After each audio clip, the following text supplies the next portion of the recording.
Why was the rifle taken from her hands on the very morning she was meant to prove herself?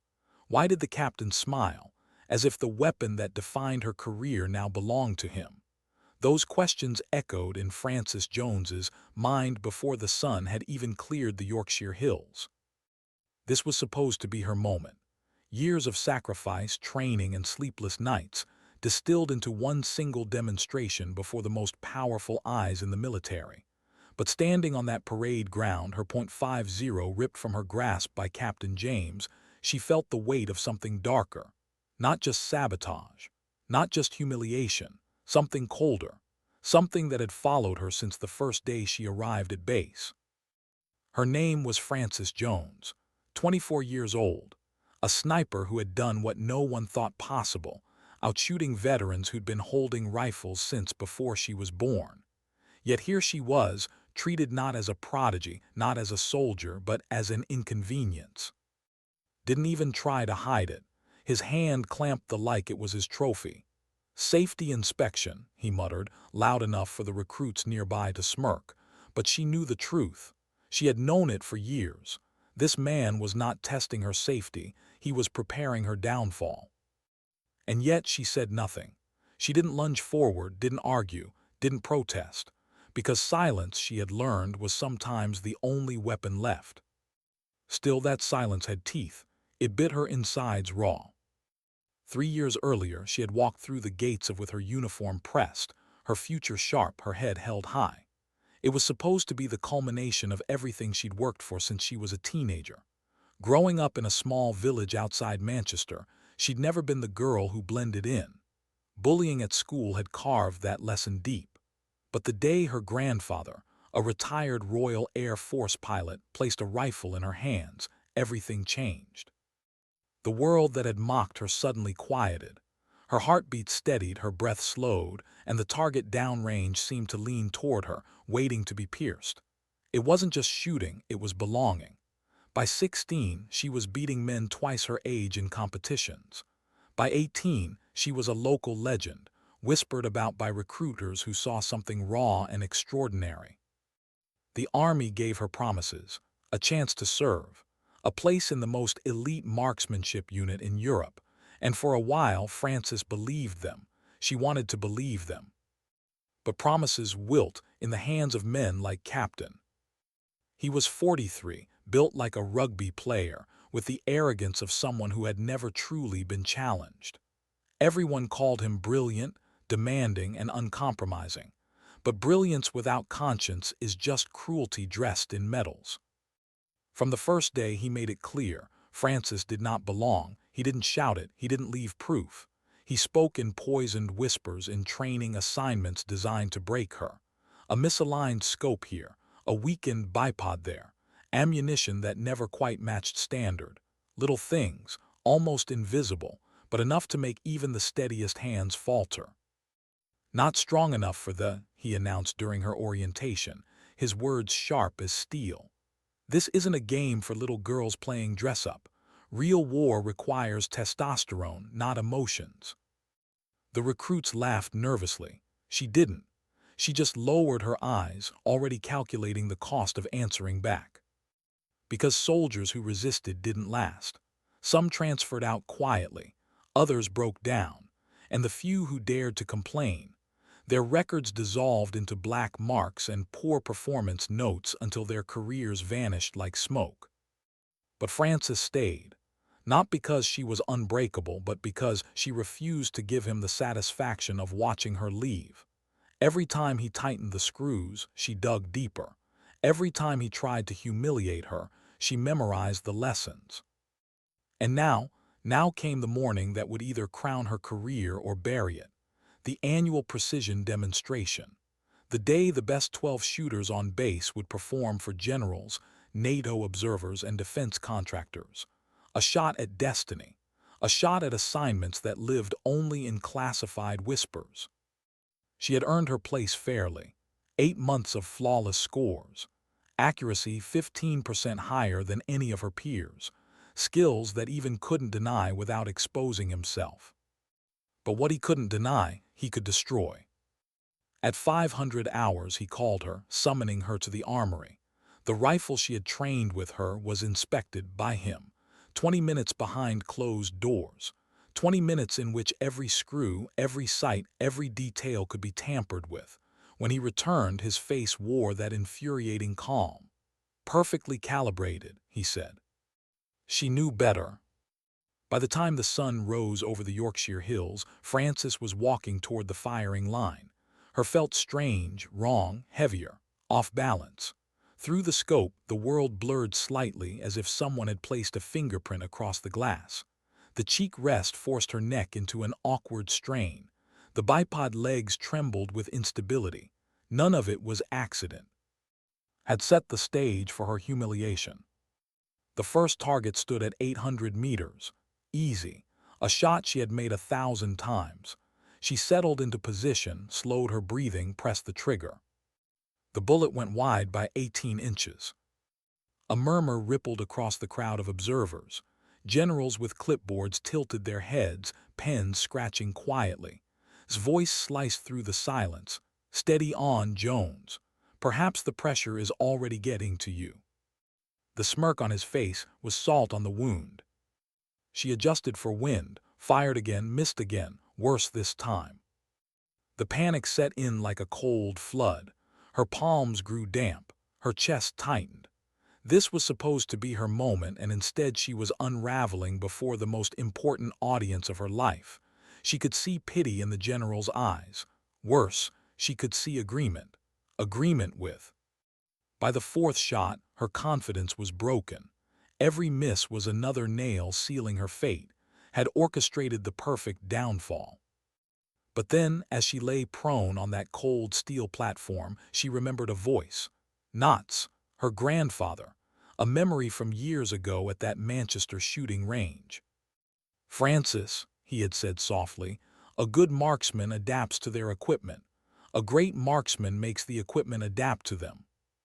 The words slowed her heartbeat. She blinked, breathed, looked again through the Sabotage scope, not with despair but with calculation. If the reticle was off, she could map its error. If the bipod trembled, she could use her own pressure to stabilize it. If the cheek rest strained her neck, then she would endure it, because endurance, too, was part of the shot. This wasn't about fighting Sabotage anymore. It was about absorbing it, bending it, and reshaping it into a weapon against him. The next target loomed at 1,200 meters. She adjusted, not for wind this time, but for Sabotage itself. The bullet landed close, not perfect, but close enough to draw surprised murmurs. Smirk faltered. The sixth shot dead center, the seventh perfect. By the eighth, she was no longer surviving, she was thriving. The crowd began to shift. Whispers turned into nods. Its expression darkened from smugness to confusion. And in that confusion, Frances felt something stir that she hadn't felt in years: control. But control is fragile, and wasn't finished. As she aligned for the ninth shot, the hardest yet, a moving target at 2,100 meters, his voice boomed. "Hold fire!" He stormed toward her, shouting about malfunctions, about safety risks, about the need to confiscate her weapon. In front of 300 witnesses, Captain reached for her .50. And in that instant, something inside Frances Jones snapped. She had endured 3 years of sabotage, silence, and humiliation. But this theft of her moment, her weapon, her future, this was the line. Her hand shot out, steel fast, locking on his wrist. The grip strength of years of sniper training surged through her fingers. His face twisted from confidence to shock to agony as bone gave way beneath her hold. The crack echoed across the Yorkshire hills. His scream followed, cutting through the stunned silence. 300 people watched as the unthinkable happened. A 24-year-old corporal breaking her captain's hand, because he tried to break her spirit. Staggered back, clutching the shattered remains of his authority. "You've just ended your career," he hissed through clenched teeth. But Frances didn't flinch, didn't apologize. She stood tall, her still in her hands, and turned her gaze toward the observation deck where the generals and NATO officers leaned forward, riveted. "Permission to continue the demonstration, ma'am," she called out. Her voice was steady, clear, a soldier's voice. And in that moment, for the first time in years, silence was no longer her weapon. Her voice was. The silence after the crack was worse than the sound itself. For a moment, time stopped on that firing range. 300 people, generals, NATO observers, defense contractors, instructors, stared in disbelief. A young corporal had just broken her captain's hand in front of them all. Screams still hung in the Yorkshire air. His face was pale, his breath ragged. He cradled his mangled hand against his chest like a man trying to hold onto the last scraps of authority. "You've just ended your career, Jones," he spat, voice trembling with pain. "Assaulting a superior officer in front of international observers. You'll be court-martialed before the day is out." Frances didn't move. She didn't answer him. Instead, she turned toward the observation deck where Brigadier General stood watching, arms crossed, her sharp eyes unreadable. Frances raised her voice, steady and clear. "Permission to continue the demonstration, ma'am. My weapon is functioning perfectly. I believe the safety concerns were exaggerated." The crowd shifted uneasily. No one breathed. All eyes moved to the general. Didn't hesitate. Her voice rang out, cutting through protests like a blade. "Captain, report immediately to the medical facility for treatment." He froze, stunned. "General, with respect." That was not a request. Her gaze turned back to Frances. "Corporal Jones, you have permission to complete your demonstration." The words hit Frances like a bolt of lightning. Permission. She wasn't disqualified. She wasn't dragged off the range. She was being given the chance to finish what tried to steal. Every step back to the firing line felt heavier than the last. Her heart hammered. Her palms trembled as she laid the Sabotage across the platform. She knew the risks. One more wrong move, one slip, one missed shot, and would win anyway, broken hand or not. This was no longer just a test of accuracy. It was a trial of resilience, watched by the most powerful people she would ever face. The ninth target loomed ahead, a moving silhouette at 2,100 meters. It slid across the hillside on a mechanical rail, weaving unpredictably, designed to simulate the chaos of a real battlefield. It was the shot had counted on to expose her failure. Frances steadied her breathing. The Sabotage scope blurred slightly, the bipod threatened to wobble, but she knew this weapon now. She had mapped its betrayals. She had bent them into something she could control. She squeezed the trigger. The shot cracked across the valley. For a second the bullet's vapor trail shimmered against the sky. Then the target froze, dead center. Applause erupted from the observation deck. Not polite claps, real applause. The kind that breaks tension like glass shattering.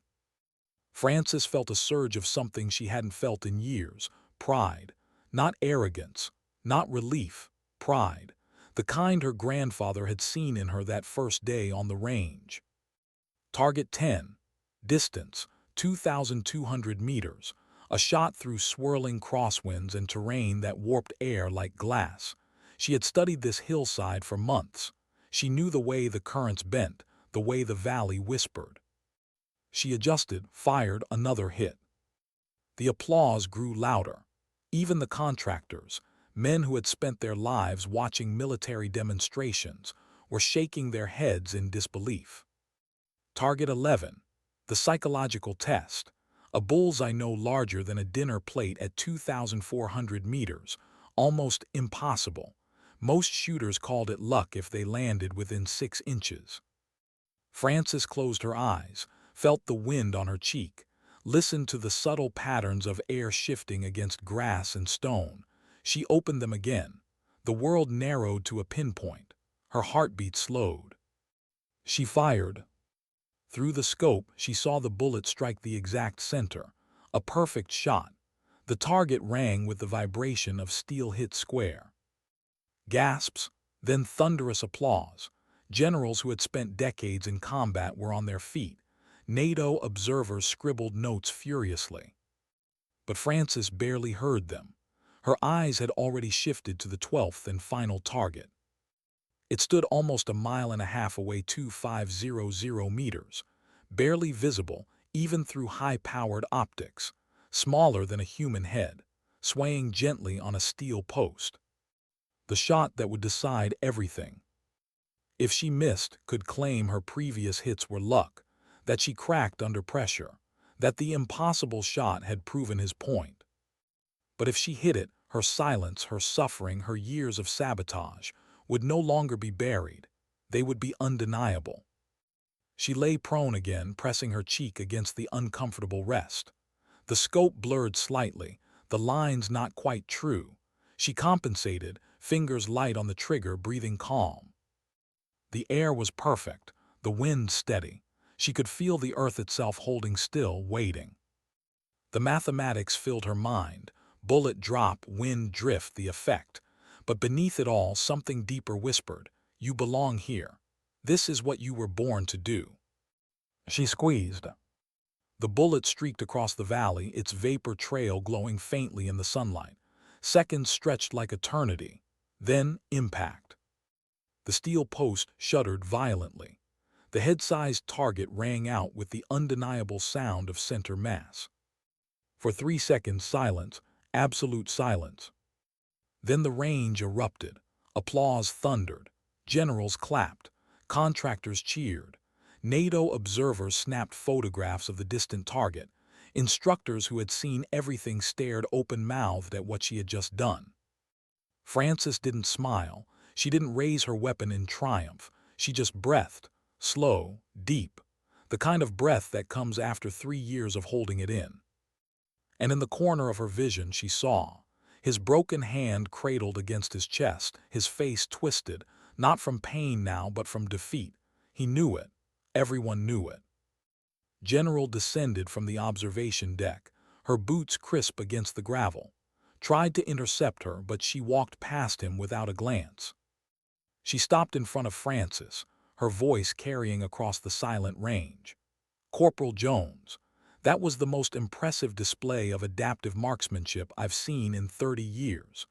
Your ability to overcome sabotage and maintain precision under pressure speaks of resilience our elite units require." Frances swallowed, her throat dry. She forced herself to meet the general's eyes. "I am recommending you for immediate evaluation by Special Operations Command."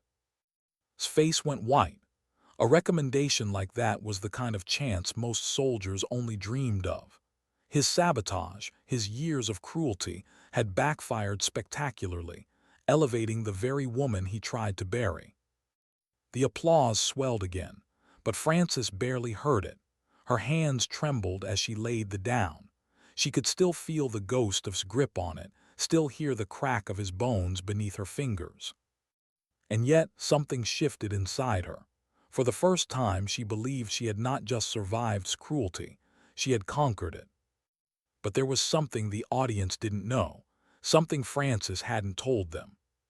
This wasn't the end, not even close. Because the in her hands wasn't just sabotaged, it was evidence, evidence of a system far darker than anyone imagined. And soon that system would come crashing down. What happens when silence can no longer protect you? When the truth, once buried, suddenly claws its way into the light? Frances Jones stood alone on the firing line, her weapon laid carefully across the steel platform, her hands still trembling. The crowd had cheered, the generals applauded, and had slunk off with his broken hand cradled against his chest. To the outside world, it might have looked like victory. But to Frances, it felt like standing on the edge of a cliff, because she knew what came next: questions, investigations, and the possibility that her career, maybe even her freedom, was still in danger. General hadn't lingered after her declaration. She gave Frances that stunning recommendation for Special Operations evaluation, then turned sharply, already speaking into her radio. Orders crackled across the range. Military police, medical units, engineers. The base had shifted into a different kind of operation. Within an hour, the firing range was no longer a showcase. It was a crime scene. Frances sat on a bench near the edge of the compound, helmet in her lap, her pulse still uneven. She wanted to disappear. She wanted to hold onto the pride of those perfect shots to savor the vindication. But the fear gnawed at her. She had broken her captain's hand in front of 300 witnesses. No matter how justified, no matter how provoked, she knew the military had its own ways of protecting its hierarchy. Her grandfather's words rang in her head again. A good marksman adapts. A great one makes the equipment adapt to them. But this wasn't about equipment anymore. This was about truth, and truth wasn't easily adapted. She didn't have to wait long. General herself approached, her uniform crisp, her presence sharp enough to still the air. 2 investigators trailed her, serious men with notebooks already in their hands. "Corporal Jones," began, her voice calm but edged with steel, "today's events raise questions that extend beyond your performance, questions that demand answers." Frances forced herself to stand. Her knees felt weak, but her voice, surprisingly, did not. "Ma'am, I'll answer whatever I can." The general studied her for a moment, then nodded. "Good, because this isn't just about your shots, it's about what your rifle reveals." Her rifle, that had clutched, that he had sabotaged. Within the hour, military engineers had laid it across a steel table in the armory. Frances watched as they disassembled it piece by piece, their gloved fingers tracing every screw, every weld. She could barely breathe as they examined the scope, the bipod, the barrel itself. Finally, one of them spoke, his voice low but certain. This wasn't negligence. This was deliberate modification. Her heart skipped. He pointed to the scope, misaligned using specialized tools, almost invisible to casual inspection. He tapped the bipod, weakened with stress techniques, enough to fail under pressure. Then he held up the barrel, his face grim. And here, subtle damage, enough that under certain conditions it could have ruptured, could have caused catastrophic injury to the shooter or anyone nearby. Frances's blood went cold. She had suspected sabotage, she had felt it, but hearing it spoken aloud, confirmed, was different. This wasn't just harassment. This was attempted sabotage of the highest order. It could have killed her. General's face was unreadable, but her words were sharp. "Corporal, you've endured deliberate attempts to compromise your safety. I need to know, has this happened before?" Frances hesitated. Every instinct told her to stay quiet, to protect herself, to say nothing. Because in the military, accusing a superior officer wasn't bravery, it was suicide. But then she remembered the laughter in the briefing room, the faulty ammunition, the misaligned gear, the whispers behind her back. The way had looked at her as though she was prey. She swallowed. "Yes, ma'am, for 3 years." The words hung heavy in the room. And in that moment something shifted, not just for Frances, but for others too. Because when the investigators began digging, they found more than sabotage. They found patterns. Within days, other women came forward. A communications specialist with logs of faulty radios that always seemed to land in her pack. A lieutenant who'd been passed over for promotion despite outperforming her male peers. And finally, most damning of all, a veteran sergeant major who admitted he had seen tamper with equipment more than once, but stayed silent out of fear. The silence was breaking. The investigation spread like fire. Emails were uncovered, correspondence between and his superior, Colonel, instructions on how to disguise harassment as performance issues, notes on how to exploit emotional responses, how to craft records that would bury complaints before they ever reached higher command. Frances listened in stunned silence during one of the first briefings. Her own name was there, scrawled in files. Detailed notes on her background, her weaknesses, even her family. Psychological profiles built not to train her, but to break her. She clenched her fists under the table. Years of torment weren't just bad luck. They had been scripted. And then came the revelation that made her stomach turn. Wasn't acting alone. His sabotage was part of a network.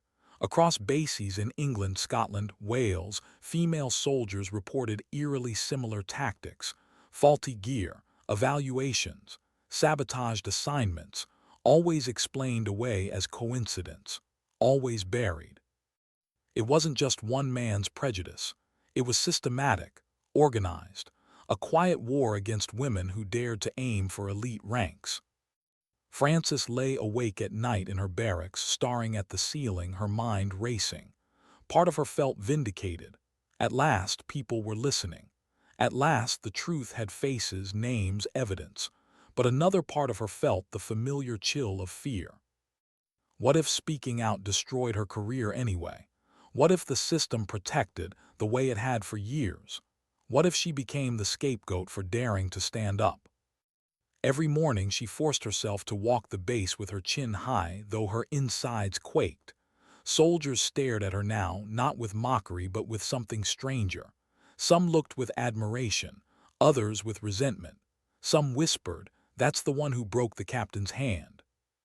Her name, once dismissed, was now on every tongue. But Frances wasn't sure if that was victory or just a new kind of target on her back. The real test wasn't the demonstration anymore. It was survival. Survival not just of her career, but of her integrity. And though the investigation gained momentum, those files painted a damning picture. Frances knew one truth deep in her bones. This fight was only beginning. Because the conspiracy wasn't just about one captain. It reached deeper, higher. It stretched into shadows where men in decorated uniforms had been protecting each other for years. And to expose them, all would take more than perfect shots. It would take courage she wasn't sure she had left. Not yet. What happens when a single crack spreads through the entire wall? When one act of defiance forces years of silence to collapse? Frances Jones hadn't asked for it, but she had become the crack. In the weeks that followed the precision demonstration, base no longer felt like the same place. The laughter in the mess hall, the endless drills, the muttered comments in the barracks, they were replaced by something colder: tension, fear, an entire unit under the gaze of investigators who left no corner untouched. For Frances, it felt surreal.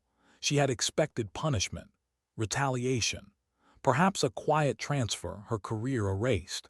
Instead, she found herself sitting in briefing rooms beside generals and investigators, her every word suddenly treated as evidence. And yet that wasn't triumph. It was terrifying, because every sentence she spoke, every memory she shared about sabotage carried risk. One wrong phrase, one misstep, and she could still be painted as the problem. The engineers' report on her had been damning enough to ignite the fire. But once the first flame caught, it spread faster than anyone expected. Other women stepped forward. Some hesitated at first, voices shaking. Others spoke with anger that had been bottled for years. Sarah Mitchell, the communications specialist, brought in logs of failed radios. "He issued these to me every single time," she said, her voice cracking. "Every time. And when they failed, he told NATO officers I was incompetent." A lieutenant laid out her evaluations, handwritten praise from instructors that mysteriously transformed into failing marks in the official records. "I was passed over for promotion 3 times," she said. "I thought I wasn't good enough. But the truth was, someone made sure I wasn't allowed to be." Then came Sergeant Major Robert Clark, a respected veteran, a man who had been his ally, or at least his silent shadow. His testimony shifted the ground under everyone's feet. "I saw him tamper with equipment," Clark admitted, his voice low. "I kept quiet, I was afraid. He had support from above, Colonel, others. If I spoke, my career was over." He swallowed hard, guilt etched into the lines of his face. "I failed those women, I let it happen." The investigators leaned in. Their pens scratched furiously across notepads. Clark's words weren't just about, they were about a culture, a network, a system built on silence. And then came the documents. emails pulled from military servers, notes passed through encrypted channels. At first glance, they looked like standard correspondence, reports, evaluations, schedules. But buried in the language was something darker. Make sure every incident appears performance-related rather than gender-related. Document emotional responses as evidence of unsuitability. Never exclude outright, always fail them through standards. Francis read the lines with a hollow chest. This wasn't random cruelty. This was coordinated, scripted, an unofficial doctrine designed to push women out of elite ranks without leaving fingerprints. And he had been their most devoted disciple. But the most disturbing discovery wasn't in the emails. It was in his private files, folders neatly labeled, stacked like trophies, each one containing psychological profiles of the women under his command, unauthorized surveillance notes, family histories, relationships, even financial records, weaknesses he could exploit, vulnerabilities he could press until they broke. And at the top of one file, Francis's own name. She stared at it for a long time in the dim briefing room. Notes about her grandfather, about her competitions, about her supposed emotional instability, had dissected her life as though she were an enemy target, not a soldier under his command. Her stomach turned. She pushed the file away. It wasn't just harassment anymore. It was war. A war fought in shadows against the very people who wore the same uniform. The more investigators dug, the more the scope widened. Wasn't alone. Colonel, his superior, had been shielding him. The trail of cover-up stretched across bases in England, Scotland, Wales. Officers swapping tactics like hunters comparing traps. Each woman's failure, each quiet resignation, was another mark in their success column. Then came the revelation that shifted everything: money. Defense contractors, companies with lucrative training contracts for male-only units, payments disguised as consulting fees, research stipends funneled into accounts, £150,000 here, £200,000 there, each payout tied to findings that female integration weakened units, compromised safety, undermined readiness. The room had gone silent when the figures were read aloud. This wasn't just prejudice. It was profit, a business model built on discrimination. Francis sat frozen as the pieces locked together. Every humiliation, every misfire, every whispered remark in the shadows. It hadn't just been about proving a point. It had been about building a case, a false one, that women didn't belong, and men like had been paid handsomely to write it in blood and ink. She clenched her fists under the table. For 3 years, she had thought she was fighting a single man's cruelty. Now she understood. She had been standing against an entire machine. And yet, with that realization came something else, a weight heavier than even the she carried. Because now the system was listening. Now generals leaned forward when she spoke. Now her words could dismantle careers, topple reputations, reshape policy. But what if they didn't believe her in the end? What if the same system that had enabled for years turned on her the moment she slipped? Late at night, Francis lay awake in her barracks, staring at the ceiling.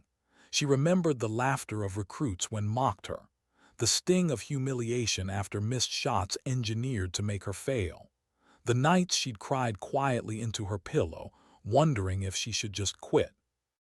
And now those moments were evidence.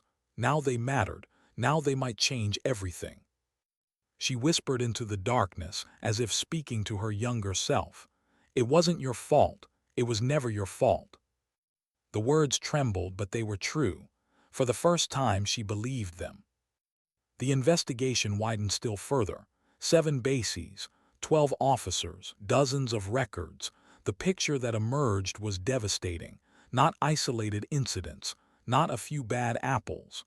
A network of discrimination woven deep into the fabric of the armed forces. And at its center, the man with the broken hand, now awaiting trial. Captain James. The prosecution's files were being built, witnesses assembled, evidence. The court-martial loomed like a storm cloud on the horizon. Frances knew she would have to stand there too, to testify, to relive it all under oath, to face him again. And that terrified her more than any target, any battlefield, any rifle ever could. But she also knew something else, something never understood. Courage isn't silence, courage is speaking anyway. And she was ready. Almost. What happens when the walls of power no longer shield you? When the rank on your chest no longer protects you from the truth? Captain James sat at the defendant's table, his once proud shoulders now slumped beneath the weight of disgrace. His dress uniform had been stripped of medals, his swagger replaced by silence. The courtroom was packed, rows of officers, journalists, even junior soldiers who had come to see justice with their own eyes. Frances Jones sat near the back, hands clasped tightly in her lap, her heartbeat unsteady. She had faced firing ranges, sabotage, humiliation, but this was different. This wasn't about hitting targets. This was about words, about memory, about whether anyone would truly believe her when the man she had fought against still clung to his last weapon, denial. The prosecution began carefully, methodically. Colonel Jane Harrison, sharp-eyed and relentless, laid out the case. One by one, she stacked the bricks of evidence. The sabotaged rifle, its barrel weakened to the point of potential explosion, the tampered bipod, the misaligned scope. Technical experts that no accident could have caused such precise failures, only deliberate sabotage. The courtroom murmured as engineers described the level of expertise required. Military grade, one said firmly. This was calculated to look like malfunction, but it was engineered. Frances kept her gaze steady, even as her stomach knotted. Hearing the sabotage spoken of so clinically made her remember the dread of those first missed shots, the way pity had filled the general's eyes, the way had smirked. Then came the testimonies. Sarah Mitchell. She walked slowly to the stand, clutching her notes. Her voice trembled at first but steadied as she spoke. Every exercise he gave me faulty radios, every single time. Then when communications failed, he blamed me, said women couldn't handle battlefield stress. I started to believe him. Followed her jaw set in quiet defiance. She laid out her performance evaluations, side by side, the handwritten originals and the doctored records. The differences were undeniable. I thought I was failing, she said. Turns out I was succeeding, and someone made sure the world didn't see it. The murmurs grew louder. Each story echoed the last. Each soldier revealed a piece of the puzzle, a pattern too consistent, too cruel to be dismissed as coincidence. And then came Sergeant Major Clark. His testimony struck the room like thunder. I watched him sabotage gear. I saw him tamper with rifles, with radios, with training assignments, and I said nothing because I was afraid, because he had protection. His voice cracked with shame. I was a coward, and I let him hurt them. The silence afterward was heavy. Even the defense attorney didn't rise to cross-examine. Frances felt her chest tighten. It was coming, her turn. Corporal Frances Jones, the judge announced. Her legs felt like lead as she stood. Every step to the witness stand echoed in her ears. She sat, swore her oath, and lifted her eyes. His gaze met hers across the courtroom. His broken hand had healed, but the fury in his eyes burned hotter than ever. The prosecution began. Corporal Jones, can you describe what happened at the Precision Excellence demonstration? Her throat felt dry. She swallowed, then spoke, voice steady but soft. He sabotaged my weapon. I knew it the moment I touched it. The scope was blurred, the bipod loose, the barrel unbalanced. He wanted me to fail. She drew a breath. But I adapted, I compensated, and I hit all 12 targets. The words carried across the courtroom, firm and undeniable. Colonel Harrison nodded. And when Captain attempted to remove your weapon? Frances's jaw tightened. He tried to take it from me in the middle of the demonstration. I stopped him. Her fingers clenched in her lap as the memory rose, his wrist under her grip, the crack of bone. The sound still haunted her dreams. The prosecution let the silence sit before continuing. "Corporal, do you believe his actions placed your life at risk?" Francis's eyes lifted, steady. "Yes," repeatedly. "He didn't just try to sabotage my career. He sabotaged equipment in ways that could have killed me." A ripple moved through the courtroom. Then came the cross-examination. Attorney Major Peter Cambridge rose with a calm smile. His tone was polite, almost disarming, but every question was a blade. "Corporal Jones, do you understand the physical demands of carrying a .50 over long distances?" "Yes," she said simply. "Would you agree that such demands are difficult for someone of your size and build?" Her hands tightened on the edge of the witness stand. She forced her voice to remain calm. "I trained for them. I met the standards. My scores were higher than anyone else." The attorney paced slowly. "But emotional stress, Corporal, would you agree that it can compromise judgment? That perhaps your reaction at the demonstration, breaking Captain's hand, was less discipline, more emotion?" Francis's heart pounded. For a moment, doubt pricked her. Maybe this was the trap. Maybe they would use her defiance against her. But then she remembered the silence on the range, the applause, the look on General's face. She remembered that her strength hadn't been rage, it had been restraint for years, until the moment's silence could no longer protect her. Her voice sharpened. "I reacted because he tried to steal my weapon, in front of generals, in front of NATO. He had sabotaged it, then tried to remove it so he could call it unsafe. If I had let go, my career would have ended. I didn't break his hand out of emotion. I broke it because he left me no other choice." The courtroom was still. Even the attorney seemed rattled. Finally, the defense called himself. He stood, uniform crisp, expression carefully composed. He spoke with practiced conviction. "I was doing my duty, maintaining standards, protecting my unit. This witch hunt is political. I trained these women harder because combat is harder. I never sabotaged anyone. I demanded excellence, and when they couldn't meet it, they blamed me." His words echoed in the chamber. For a moment some heads even nodded. He was charismatic still dangerous. But then the prosecutor rose with the final blow, his own files. Success metrics, charts of how many women he'd forced out, psychological manipulation notes, even correspondence with defense contractors. The prosecutor's voice cut through the silence.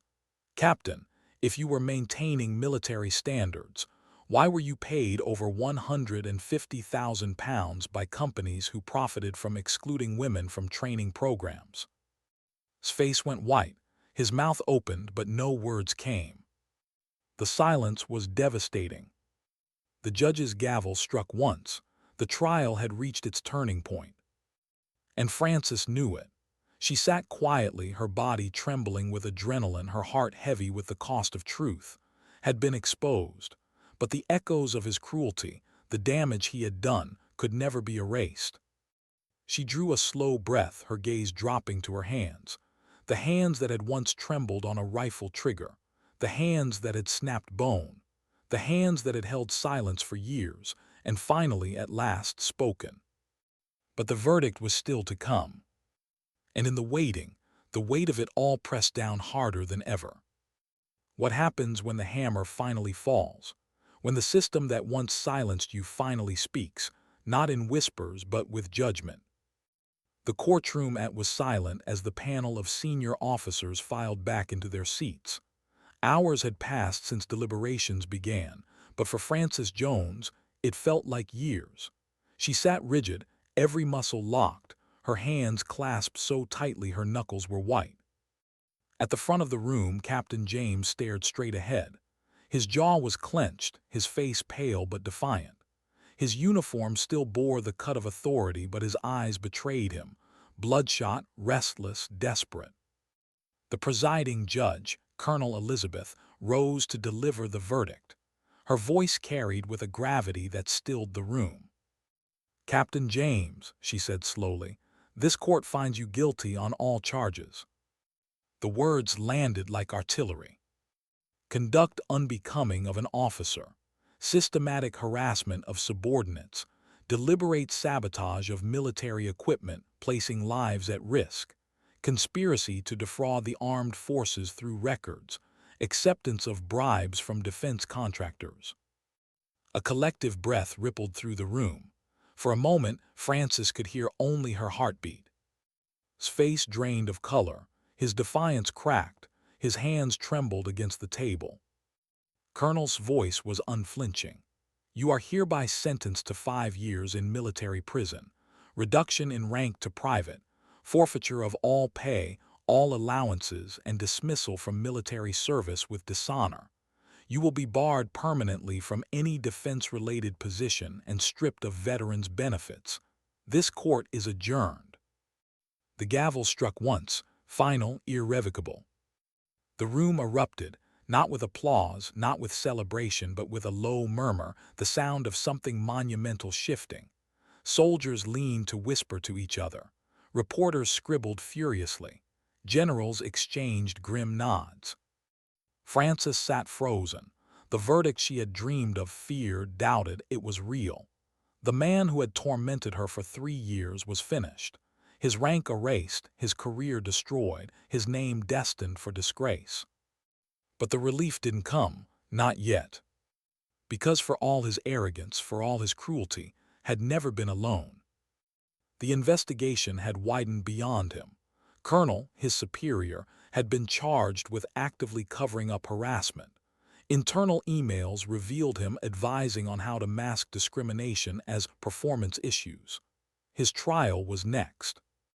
Sergeant Major Williams, the officer who managed personnel records, had been caught altering evaluations, downgrading women's successes, fabricating failures. She was stripped of rank and reassigned. Across 7 bases, 12 officers faced charges.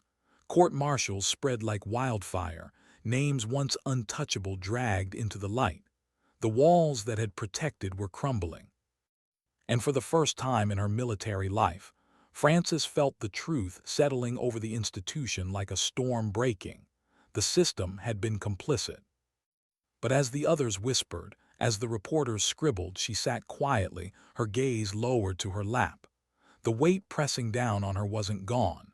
It had simply changed shape. Because justice, as sharp as it was, could not erase the years stolen from her. It couldn't erase the humiliation in front of recruits, the nights of doubt, the tears swallowed in silence. And it couldn't erase the fear that still coiled inside her. When she left the courtroom that day, the air outside was bright, the sun startling against her eyes. Cameras clicked. Questions were shouted. She kept her head down, walking past reporters who called her name, past microphones shoved forward like weapons. How does it feel, Corporal? Do you think justice was served? Is the military safe for women now? She didn't answer because she didn't know. That night in the quiet of her barracks, she sat on her bunk with the lights off, staring at the ceiling. Was gone, the network exposed, the reforms beginning. But the scars remained. She thought of Sarah Mitchell, who had lost years of confidence believing she wasn't good enough. Of passed over for promotions she had earned. Of the women who had left quietly, their careers buried by lies that no investigation could now repair. The damage was deeper than any court could measure. Her grandfather's voice came to her again, as if from another life. Francis, precision isn't just about hitting the target. It's about knowing why you're aiming in the first place. Why was she aiming now? For justice, for her own career, for the women who hadn't been able to stand where she stood. The question gnawed at her. But there was no time to dwell, because justice didn't stop with sentencing. The ripple effects were already reaching across the armed forces. The Ministry of Defense announced sweeping reforms. Independent audits of equipment. Anonymous reporting systems for harassment. Objective performance standards that applied equally to men and women. The Precision Excellence Demonstration, at once a showcase for individual shooters, was repurposed into a case study taught at military schools across Europe. Sabotage became an example of how prejudice could disguise itself as standards. Frances's name was whispered now with something new, not mockery, not doubt, but respect. Some called her a hero, others called her reckless, but no one ignored her anymore. And yet she couldn't shake the unease.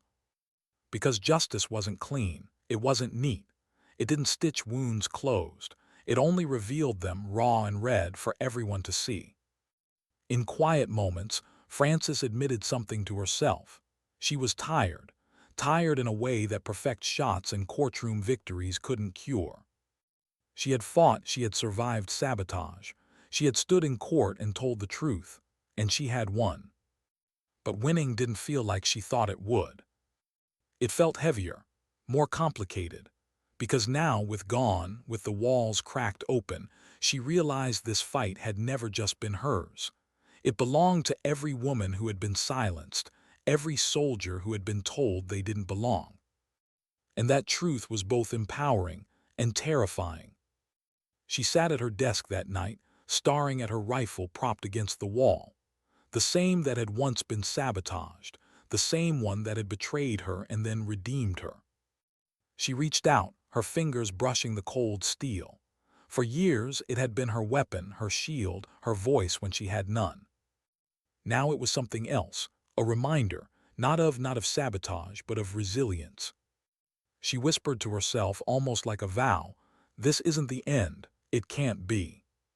Because sometimes dignity doesn't speak. Sometimes it doesn't even celebrate. Sometimes dignity simply acts. And Frances Jones knew she wasn't finished yet. Not by a long shot. What happens after the storm passes? When the thunder fades, the courtroom empties, and the system begins to rebuild itself around the wreckage. For Frances Jones, it felt like standing in the ruins of a battle she hadn't chosen, but had been forced to fight. Was gone, his dishonor stamped into the record forever, his allies stripped of rank, their conspiracies dragged into the open. The Ministry of Defense had announced reforms in press conferences with polished smiles, speaking of new policies and cultural change. But for Frances, the world didn't change overnight. The mess hall still felt heavy when she walked in. Conversations still paused when she passed. Respect hung in the air, yes, but so did unease. Some soldiers looked at her with admiration, others with resentment. Some whispered hero as she passed, others muttered troublemaker. She carried it all in silence. General had summoned her only a week after the verdict. The meeting was brief, but its weight was staggering. "You're being recommended," said, sliding a file across her desk, "for selection into a Tier 1 Special Operations Unit. Your marksmanship, your resilience under pressure, and frankly, your refusal to be broken make you a candidate." Frances stared at the file. Special operations, the pinnacle, the path she had dreamed of before poisoned her world. But now, staring at the invitation, she didn't feel the surge of triumph she had once imagined. Instead, she felt hollow. "Why me?" she asked softly. His gaze was steady. "Because you proved yourself in the hardest way, not just on the range, not just in court. You survived a system designed to bury you. That takes more than skill. That takes endurance." Endurance, the word echoed in her chest. She nodded, though doubt lingered. Could she really step into special operations after everything? Could she trust again? Trust teammates, trust commanders, trust the system that had almost destroyed her? Still, she accepted, because she knew if she walked away, would win in a different way. He would remain the ghost that stole her dreams. Training began within weeks. Selection for Tier 1 units was brutal, designed to strip soldiers down to their core and reveal what remained. Days of endless marches with rucksacks heavy enough to cripple spines. Nights of sleep deprivation so sharp it bent reality. Simulations where a single mistake meant elimination. For Frances, it was more than physical. It was psychological. Every failure whispered with its voice. Every stumble reminded her of the years she had been told she wasn't enough. But then came the moments that proved otherwise. A 40-kilometer march across the beacons, rain slicing like knives, recruits dropping one by one. Frances kept moving, each step fueled not by strength but by memory of every night she'd been humiliated, every tear she'd swallowed. She finished near the front. A live fire exercise in the Scottish Highlands, where each soldier had to neutralize targets spread across a valley. Frances's shots were precise, calm, unshaken, even when wind and fatigue gnawed at others' accuracy. Her instructors noticed, not just her skill but her composure, her refusal to let frustration show. "Jones," one muttered after a grueling day, shaking his head, "you don't crack, do you?" She didn't answer, because the truth was she had cracked, just not where they could see. At night, when the barracks were quiet, she still lay awake staring at the ceiling. She thought of Sarah Mitchell, of the women who had left before justice came. She thought of Smirk, his voice, his hand trying to wrench her weapon away. Sometimes her chest clenched so hard she couldn't breathe. Sometimes she had to press her palms against her face just to stop the shaking. But in the morning she rose, she trained, she carried on. Because resilience wasn't the absence of cracks, it was the decision to keep going despite them. Months passed. Selection thinned recruits from dozens down to a handful. Frances was still standing, bruised, blistered, exhausted, but standing. Her final evaluation came during a nighttime navigation exercise. Alone in the dark, map and compass in hand, she traversed miles of bog and forest, her pack dragging her down, her body screaming for rest. At one point she stopped beneath a tree, leaning against its trunk, gasping for breath. The weight of it all, the years, the sabotage, the trial, the expectations, crushed her. "I can't," she whispered into the darkness. But then another voice rose inside her. Her grandfather's, soft but firm. "Precision, Frances. It's not just about the shot, it's about the will to take it." She pushed off the tree. Step by step she kept moving. By dawn she reached the checkpoint. She had passed. When the final list of selections was posted, her name was there. Corporal Frances Jones, Tier 1 Special Operations candidate. The barracks erupted with congratulations. Instructors clapped her shoulder. Recruits who once doubted her nodded with respect. But Frances felt something quieter, not triumph, not celebration, just a deep, steady calm. Because this wasn't about proving wrong anymore. It wasn't about revenge. It was about reclaiming what had always been hers. Weeks later, as she stood in her new unit's briefing room, dressed in fresh fatigues, she felt the shift. The weight of the past was still there, but it no longer defined her. She wasn't just the woman who had broken her captain's hand. She wasn't just the sniper who hit 12 targets. She wasn't just the soldier who exposed a network. She was more. And yet the moral truth lingered, whispering at the edges of her mind.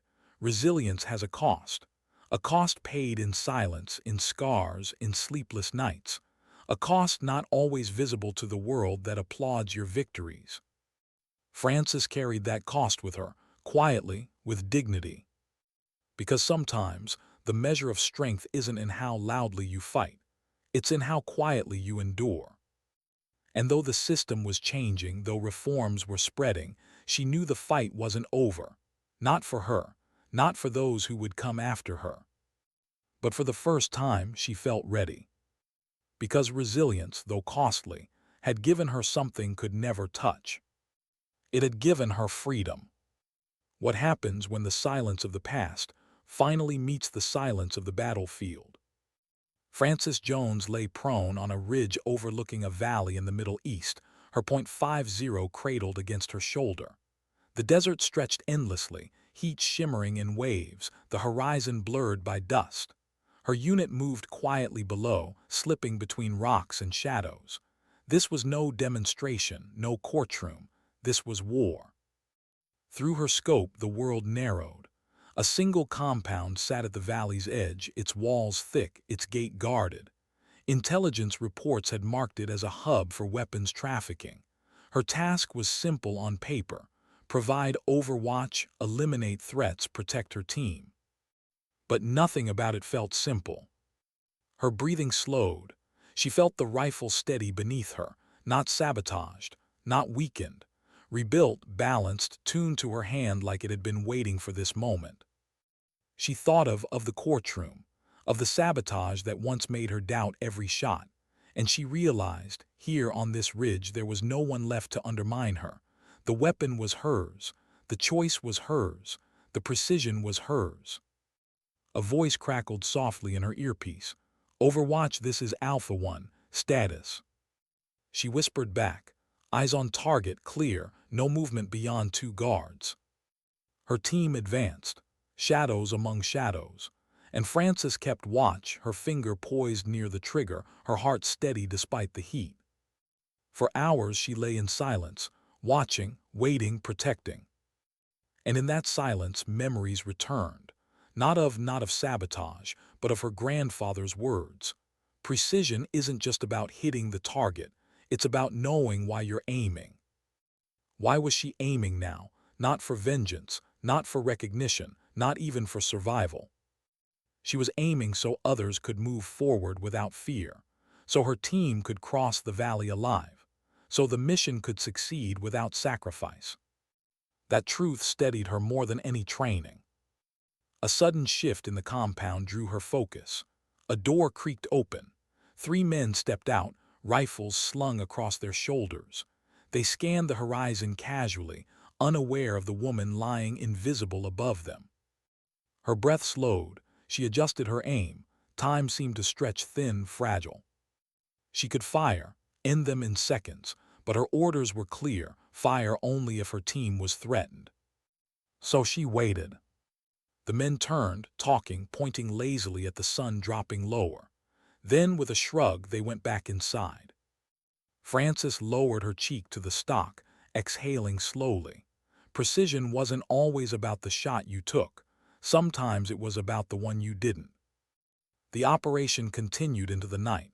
By dawn, her team had breached, cleared, secured.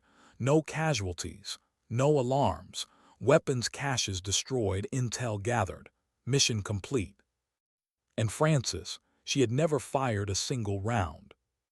As the sun rose over the desert, painting the valley in gold, she sat quietly on the ridge, rifle across her lap. Her team called her down, voices cheerful, relief in their tone. She smiled faintly, but inside she felt something deeper, something quiet, steady, unshakable. Because for the first time in years, she understood what her resilience had truly been for. Not to prove herself, not to defeat, not even to survive sabotage. It had been to arrive here at this moment, calm and unbroken, with her rifle steady and her heart clear. In the silence of the desert, she whispered to herself, "Sometimes dignity doesn't speak, it simply acts." And then she rose, slung her across her shoulder, and walked down to join her team. Not as the woman who had been sabotaged, not as the soldier who had stood in court, but as what she had always been. A sniper, a protector, a soldier who refused to be broken.